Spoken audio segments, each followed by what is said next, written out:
वो है life insurance, health insurance sector. Life insurance हमारी कंट्री में, इंडिया की अगर हम बात करें, शुरू से एक ऐसा सेक्टर रहा है जहाँ पर कि लोगों को उसके बारे में बात करना पसंद नहीं। होगा भी कैसे, होगा भी कैसे, आप किसी से उसकी डेथ के बारे में बात करो, मौत के बारे में बात करो कि आपके मरने के बाद आपकी फैमिली को बेनिफिट होगा, तो उसको कहाँ अच्छा लगेगा। लेकिन इस लॉकडाउन ने लोगों को सिखाया कि भैया हेल्थ इंश्योरेंस भी ज़रूरी है, टर्म इंश्योरेंस भी ज़रूरी है।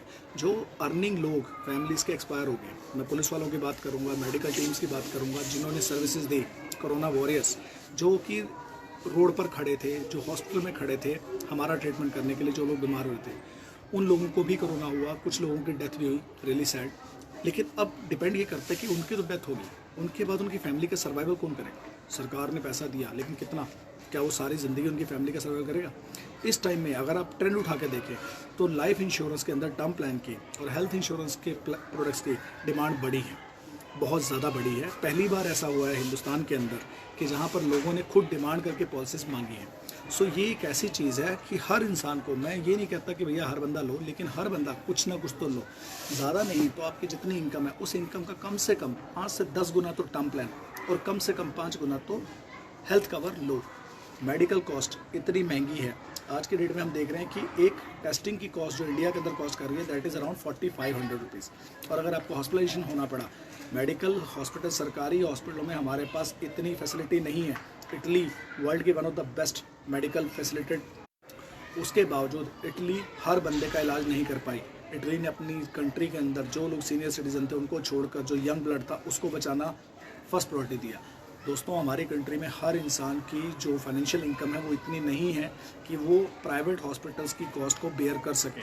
सो दैट्स वाई मैं हर बंदे को रिक्वेस्ट करता हूँ कि अपने लिए लाइफ में, अपने और अपने परिवार के लिए एक हेल्थ इंश्योरेंस पॉलिसी ज़रूर लें।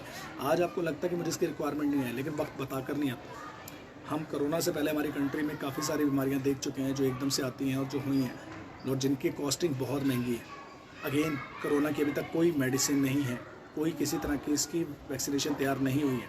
अगर आपको कोरोना होता है तो आपको हॉस्पिटल के अंदर रहना ही पड़ेगा।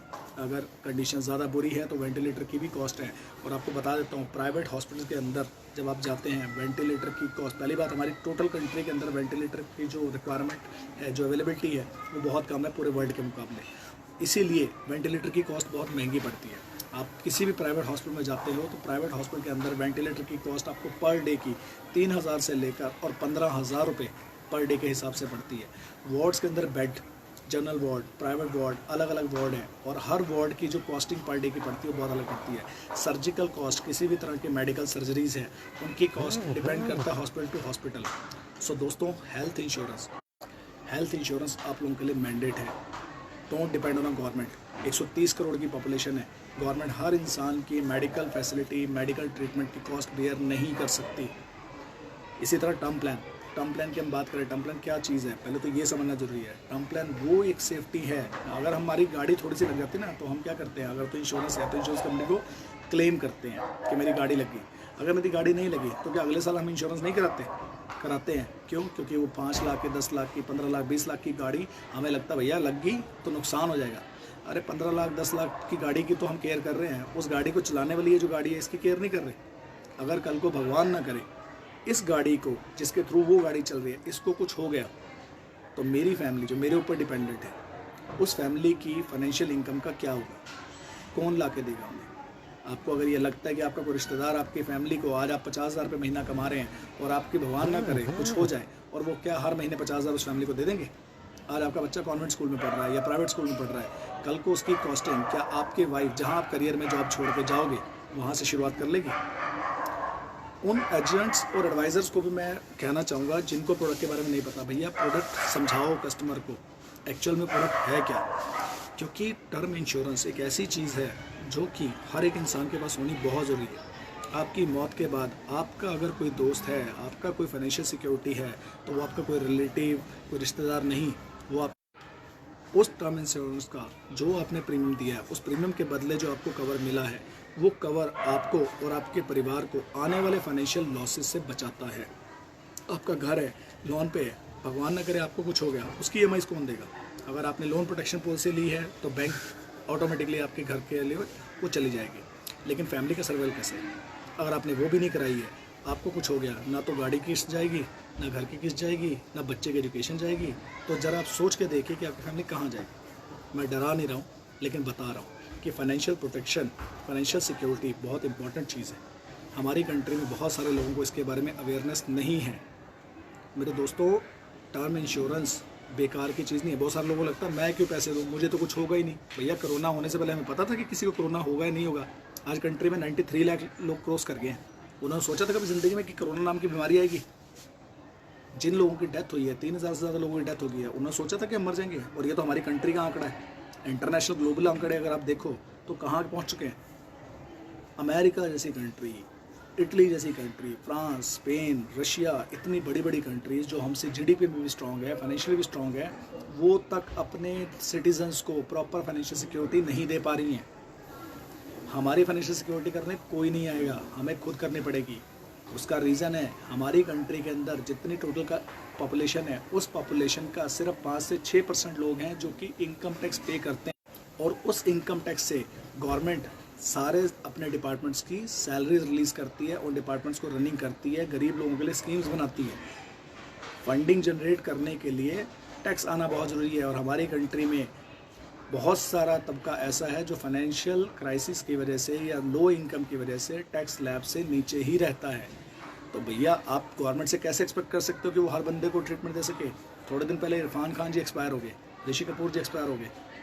पैसा था उनके पास, सुपरस्टार थे, कैंसर की बीमारी हुई, उनके पास पैसे थे, उन्होंने अमेरिका में इलाज कराया, फ़ॉरेन में इलाज कराया, अलग अलग कंट्रीज में। उसके बावजूद वो लोग बच नहीं पाए। आप में से भगवान न करे किसी को कैंसर हो जाए, कहाँ इलाज कराऊंगा? मैं अपनी लाइफ की स्टोरी बताता हूँ। मेरे फादर कैंसर से एक्सपायर हुए, लेकिन मेरे फादर के कैंसर के टाइम पर भी हम लोग उनके साथ खड़े थे। मेरा डे 1 पे डॉक्टर से एक वर्डिंग थी, जब डॉक्टर ने बोला जी कैंसर है, लास्ट स्टेज का है। मैंने डॉक्टर से पूछा कि डॉक्टर साहब, ये नहीं पूछा कि इसमें सर्वाइवल के चांसेस क्या है, मैंने पूछा इसमें कॉस्टिंग कितनी आएगी, because we are middle class people यार। हमारे दिमाग में पहली बात ये थी कॉस्टिंग कितनी बैठेगी। और डॉक्टर साहब की ना मुझे एक वर्डिंग थी जो आज भी याद है। ये सेड, करण, ये ऐसी बीमारी है कि जिसमें ना विल पावर बहुत मैटर करती है। और रही बात कॉस्टिंग की, तो इसमें हमने ना करोड़पतियों के घर बिकते देखे। मेरी बातों से बहुत सारे लोगों को बुरा लगेगा, लेकिन अपनी फैमिली की फाइनेंशियल सिक्योरिटी, अपनी फैमिली की हेल्थ सिक्योरिटी, ये सब देखना, मेरी फैमिली के लिए वेल्थ क्रिएशन, ये मुझे देखना है।